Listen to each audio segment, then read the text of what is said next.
A bottle of vodka costs a nightclub about $35 wholesale. And the club sells it for $800. $800. Same bottle. It traveled 20 feet from the stockroom to a table. They stick a sparkler in it, a waitress carries it over with a glowing sign that's got your name spelled wrong, and people pay it. People compete to pay it. That's a markup north of 2,000% on a product you could buy at the liquor store across the street for the price of the tip. Exactly. Which is why I've decided we're opening a nightclub. It's the greatest legal cheat code in business. Okay, so today we're running the numbers on Jay's Club. And by the end, you'll know exactly why this cheat code has quietly bankrupted way more people than it's ever made rich. First, you need to understand what a club is actually selling, because it's not alcohol. Liquor stores sell alcohol, and nobody has ever paid $800 for a bottle at one. What a club sells is altitude. The floor plan is a status ladder with a cover charge. General admission pays to be in the room. The bar crowd pays to drink faster. VIP pays to be separated from the people who only pay to be in the room. And the platform table in the middle pays the most of all. Not to be comfortable, to be seen. Look around any club, the most expensive spot is never the coziest one. It's the most visible one. The vodka is a prop. The real product is a room full of strangers pointed at your customer like a spotlight. You're not in the beverage business. You're in the audience rental business. Audience rental. Remember that phrase. It's the whole video. But before you sell 1 second of attention, you're going to bleed. A nightclub can't hide on a cheap street. The entire product is being where the city already looks. So you're renting the most expensive dirt downtown. And the second your future landlord hears the word nightclub, his brain auto-complete to noise complaint, lawsuits, vomit, and police lights at 3 in the morning. So out come the bigger deposit, the personal guarantee, and a rent premium for hosting controlled chaos in his building. Hold up, personal guarantee? Meaning if my club dies, they come for my stuff? Your car, your savings, your everything. Then comes the build-out, where the fantasy meets an invoice. Industrial air conditioning strong enough to cool 800 sweating bodies. Concert-grade sound, programmable lighting, cameras everywhere. Fire systems, bathrooms engineered like public infrastructure, because that's exactly how they're about to be treated. A mid-sized club can burn $1 to $3 million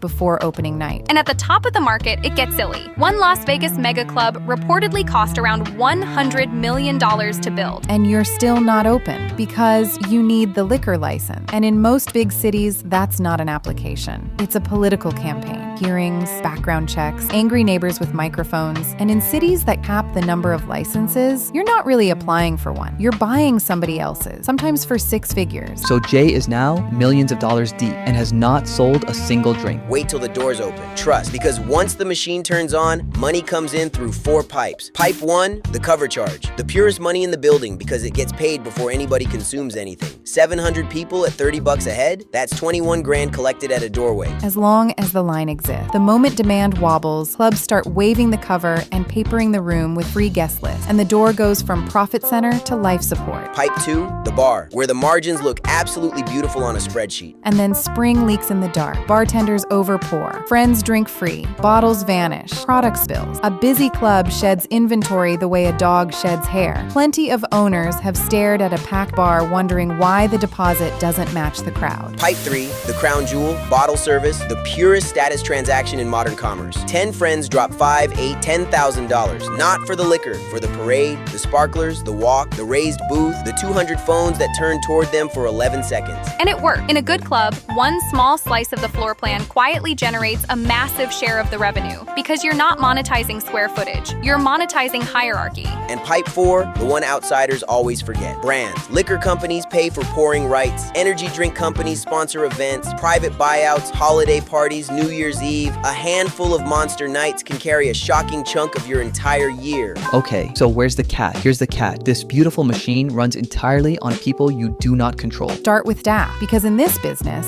labor isn't a cost line. It is the product. A slow bar doesn't just annoy people, it deletes revenue by the minute. A sloppy door makes your exclusive line look like a bus stop. And weak security turns one shove into a viral video with your logo in the corner. Then there's the DJ. And here's the part nobody tells first-timers. That headliner isn't entertainment. It's purchase demand. You can pay tens of thousands of dollars for one famous name, pack the room to the fire code, and still lose money on the night because you bought your own crowd at retail. And then, the scariest line item in the whole business, promoters. Promoters don't advertise your club. They own your crowd. The birthday groups, the models, the beautiful people who make the room feel alive. A lot of them showed up for the promoter, not for you. He gets paid per head. And if a rival club offers him a better split next month, your crowd tells teleports across town and takes the whole illusion with it. Hold on, my crowd can just leave with a guy? And don't forget comp, the industry's favorite magic trick. A meaningful chunk of any hot room got in free and drinks free, because their presence is the bait that makes the paying whales feel like they picked the right club. Which works great, right up until you realize a packed room and a profitable room are two completely different things. And from the DJ booth, they look identical. And this is where the trap shows its teeth, because the real inventory was never vodka. It's relevant, and relevance has a half-life. Nightlife demand is reflexive. People come because other people are coming. Big spenders buy tables because the room looks like the place, and the room looks like the place because it's full of people who came because it looked like the place. Every layer is holding up every other layer, which means when one slip, they all slip. Oh. And the decline follows the same script every single time. The line gets shorter, so you pump the guest list to hide it. The tables soften, so you quietly lower the minimums. The promoters smell weakness and renegotiate. And the whales, who have a supernatural sense for a room that's trying too hard, drift somewhere fresher. The music is still loud, the lights still work, but your pricing power, the invisible force that let you charge 2,000% markups, is evaporating. And the costs could not care less. Run the numbers with me. A club doing $12 million a year at a healthy margin might clear around $2 million in profit. Now, a hot new competitor opens down the street and shaves your revenue by 20%. Your costs drop by almost nothing. Rent, insurance, debt, and core payroll are bolted to the floor, so that $2 million in profit doesn't shrink. It basically disappears. And here's the sickest part. A fading club usually spends more, not less. Bigger DJs, fatter promoter deals, emergency renovations. Because drunk people age a room in dog years, and a scuffed booth doesn't say the maintenance budget is tight. It says this place fell off, so the giant remodel bill arrives at the exact moment the cash flow dies. And one overserved guest who gets behind a wheel can generate a lawsuit worth more than the building. I'm listening. Now maybe you're thinking, sure, but that's average club. Fame is armor. So let me tell you about the most famous nightclub in human history. New York City, 1977. A converted opera house becomes the center of the known universe. Movie stars, models, artists, and millionaires begging at the velvet rope, and the ones left outside become part of the legend. Cash comes in so fast the owners practically need shovels, and then one of them makes the single most expensive marketing decision of the disco era. He brags to a magazine that only the mafia is making more money than his club. Fun fact, the IRS reads magazines.